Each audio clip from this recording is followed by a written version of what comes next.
عید میں خطبہ عید کی نماز کے بعد ہوتا ہے، جمعے میں پہلے ہوتا ہے اور عید میں عید کی نماز کے بعد ہوتا ہے. لہذا سب کھڑے ہوں گے، صف وغیرہ سیدھی کریں، اس کے بعد نیت کریں گے. نیت اس طرح کریں گے کہ نیت کرتا ہوں 2 رکعت نماز عید الفطر واجب 7 زائد 6 تکبیروں کے، واسطے اللہ تعالیٰ کے، منہ میرے قبلہ شریف کی طرف، پیچھے اس امام کے. نیت دل کے پختہ ارادے کو کہتے ہیں. آپ دل میں ارادہ کریں گے تب بھی نیت کافی ہے، زبان سے الفاظ ادا کر دینا مستحب ہوتا ہے. تو پھر ایک دفعہ سنیں کہ نیت کرتا ہوں 2 رکعت نماز واجب عید الفطر کی 7 زائد 6 تکبیروں کے، واسطے اللہ تعالیٰ کے، منہ میرے قبلہ شریف کی طرف، پیچھے اس امام کے. پھر اللہ اکبر کہہ کر ہاتھ باندھ لیں گے. یاد رکھیں کہ مقتدی بھی اتنی آواز سے اللہ اکبر کہے گا کہ اپنے کان سنیں گے. اور پھر ثنا پڑھی جائے گی، یعنی سبحانک اللہم و بحمدک.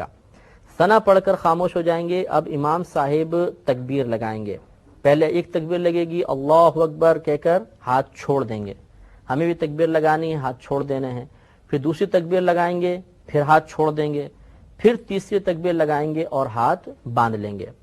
گویا کہ یہاں تک 4 تکبیریں ہوئیں. پہلی تکبیر جب ہم نے لگائی تو اس کے بعد ثنا پڑھی، پھر دوسری اور تیسری تکبیر لگا کر ہاتھ چھوڑ دیے. چوتھی تکبیر میں ہم نے پھر ہاتھ باندھے، یعنی چوتھی تکبیر کے بعد ہاتھ باندھ لیے. اب الحمد شریف ہوگی، سورت پڑھی جائے گی، رکوع سجود ہوگا. اگلی رکعت کے لیے امام صاحب کھڑے ہوں گے. اگلی رکعت میں پہلے قراءت ہوگی، اس کے بعد تکبیرات ہوں گی. اب امام صاحب قراءت کریں گے، الحمد پڑھی، سورت پڑھی. اب 3 لگاتار تکبیریں ہوں گی اور ان تینوں تکبیروں میں کانوں تک ہاتھ اٹھا کر چھوڑ دینا ہے، رکوع میں نہیں جانا. تو اللہ اکبر چھوڑ دیں، پھر اللہ اکبر چھوڑ دیں، پھر اللہ اکبر چھوڑ دیں.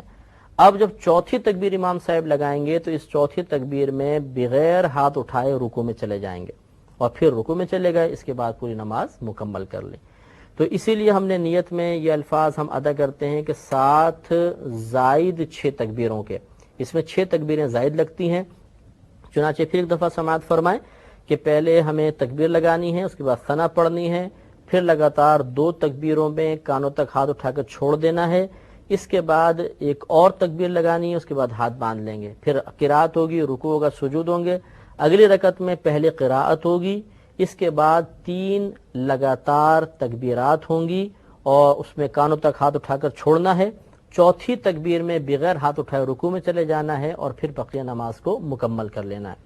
نماز مکمل ہو جانے کے بعد خطبہ سننا چاہیے، لیکن فرق یہ ہے کہ جمعے کا خطبہ سننا مطلب واجب ہوتا ہے جمعے میں، بلکہ خود جمعے کی ادائیگی کے لیے شرط ہوتا ہے، اور اس کا خطبہ ادائیگی کے لیے شرط نہیں ہوتا. اگر کسی نے خطبہ نہیں بھی پڑھا تو عید کی نماز ہو جائے گی.